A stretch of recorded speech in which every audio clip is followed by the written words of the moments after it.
क्या घुटने का ACL टियर खुद से ठीक हो सकता है? अगर आपके डॉक्टर ने आपको बताया है कि आपके घुटने में एंटीरियर क्रूशिएट लिगामेंट टूट गया है और आप ये सोच रहे हो कि वो खुद से ठीक हो जाएगा या सर्जरी की ज़रूरत है, तो एक बहुत ही कॉमन क्वेश्चन है जो लोगों के दिमाग में आता है। हमारे घुटने का एक बहुत ही इंपॉर्टेंट लिगामेंट होता है जिसको हम एंटीरियर क्रूशिएट लिगामेंट कहते हैं। इसका काम ये होता है घुटने को स्टेबल रखता है ताकि जो हमारी थाई बोन है वो लेग बोन पे ज़्यादा आगे पीछे ना खिसके दौड़ने में, चलने में, सीढ़ी चढ़ने में। तो खास तौर से उन एक्टिविटीज़ में जैसे दौड़ना हो गया, जंपिंग हो गई, या कहीं पैर को मोड़ना है या सडन चेंज ऑफ डायरेक्शन करना है, ये लिगामेंट बहुत मजबूत होना चाहिए और ये नी में होना चाहिए, नहीं तो इन सारी चीज़ों में दिक्कत होने लगती है। अब ACL टियर के एक बहुत ही कॉमन होने वाला लिगामेंट टियर है।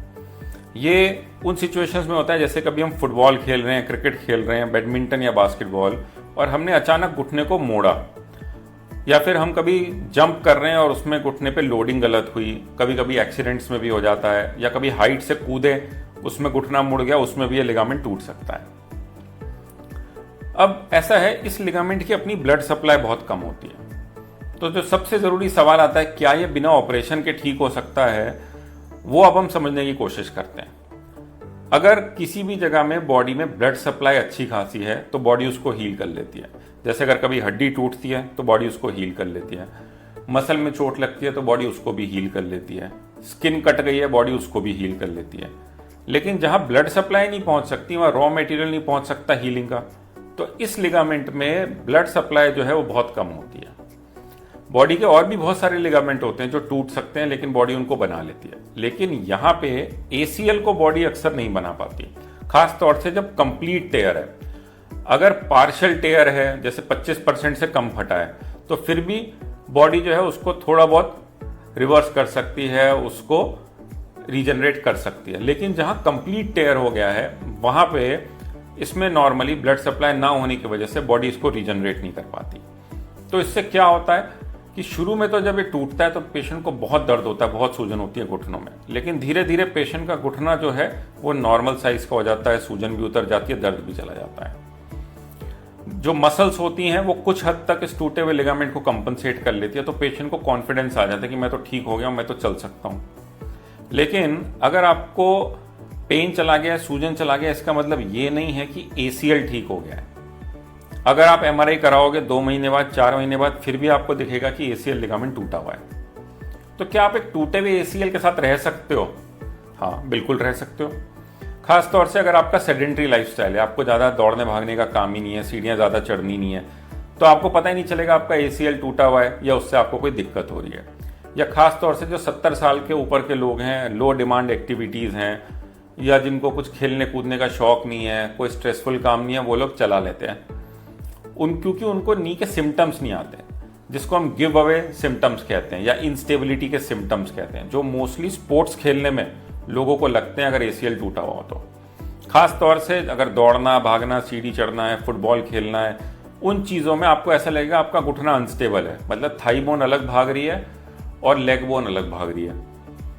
तो अगर आप उसको इग्नोर करते रहोगे, आप टूटे लिगामेंट के साथ खेलते भी रहोगे, सीढ़ी भी चढ़ते रहोगे, सारी एक्टिविटीज़ करते रहोगे, तो धीरे धीरे क्या होता है, घुटने के अंदर जो एक गद्दी जैसी चीज़ होती है हड्डियों के बीच में, जिसे मेनिस्कस कहते हैं, वो फटने लग जाती है।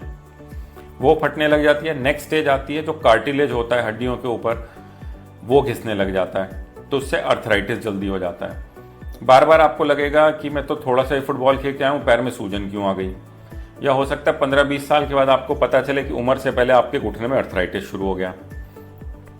तो ACL टियर के सिम्टम्स हमेशा तुरंत नहीं आते, कभी कभी धीरे धीरे हमको पता चलता है कि जो क्रोनिक इंस्टेबिलिटी है उसकी वजह से दिक्कत बाद में पता चली हमें कि मेनिस्कस फट गया कुछ महीनों बाद या कुछ सालों बाद। उसके कुछ सालों बाद पता चलेगा कि नी में अर्थराइटिस शुरू हो गया। 15-20 साल के बाद पता चलेगा कि अरे अब तो नी रिप्लेसमेंट की जरूरत पड़ गई। तो क्या हर ACL टियर को सर्जरी की जरूरत है? इसका जवाब डिपेंड करता है कि आपकी उम्र कितनी है, एक्टिविटी लेवल कितनी है, कितना आप खेलना कूदना चाहते हो, आपके घुटने में इंस्टेबिलिटी कितनी है, अकेला ACL टूटा है या PCL भी टूटा है या और कोई इंजरी भी टूटी है, या आपका ऑक्यूपेशन या लाइफस्टाइल कैसी है, वो लोग जिनकी लो डिमांड लाइफ है, खेलने कूदने के शौकीन नहीं है, ज़्यादा सीढ़ियाँ नहीं चढ़नी, बाकी लिगामेंट्स नी के ठीक हैं, या फिर अपनी लाइफ को वो मॉडिफाई कर सकते हैं, एक्टिविटीज़ कट डाउन कर सकते हैं, उन लोगों का काम कभी कभी बिना ACL सर्जरी के फिजियोथेरेपी से, मसल स्ट्रेंथनिंग से चल जाता है। लेकिन अगर आप यंग हो, एक्टिव हो, एथलीट हो, स्पोर्ट्स पर्सन हो, आपको नी में इंस्टेबिलिटी के सिम्टम्स बहुत आ रहे हैं, या साथ में आपका मेनिस्कस मतलब जो गद्दी होती है घुटनों के बीच की वो भी फटी है, तो नॉर्मली डॉक्टर आपको सलाह देंगे कि आपको ACL सर्जरी करानी चाहिए, ACL रिकंस्ट्रक्शन कराना चाहिए। तो अगर कंप्लीट ACL टेयर है वो अपने आप हील नहीं होगा, ये बात आपको समझनी जरूरी है।